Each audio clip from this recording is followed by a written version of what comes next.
This tutorial will walk you through creating a budget in Acquisitions. So before you can start ordering and spending money, you need to tell Koha how much your library has to spend in a given time period. Within the Acquisition module,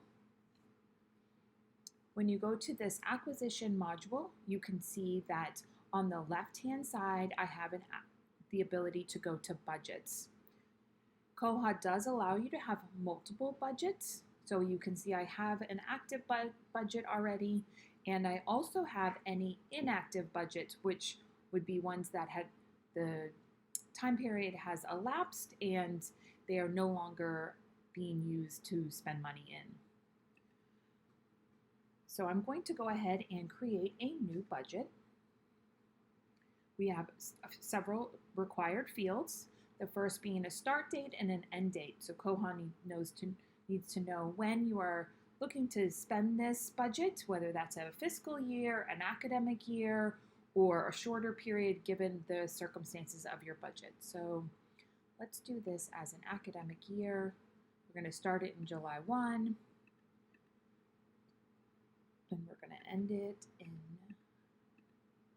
June. So we have a start and end date. Now we're going to have a description, something that we know will identify this as this specific budget.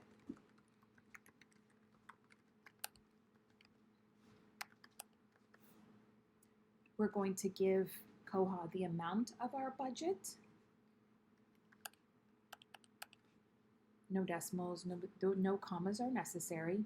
And then we have two options. Making a budget active, we'll keep it in that active tab that we just saw.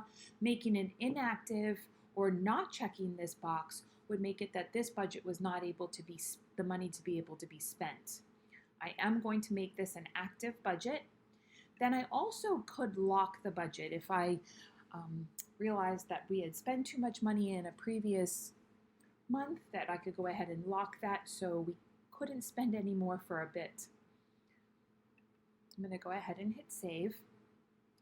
Now you can see under my active budget option, I have both the one I started with and then my new budget right here under budget name, my start and my end date, the amount of money that I've added, and then I have some options over on the left. If I needed to edit that because I made a mistake, delete it because I realized I didn't need to create it. I have the ability to duplicate it, close it, and then of course add funds to it, which we'll talk about next.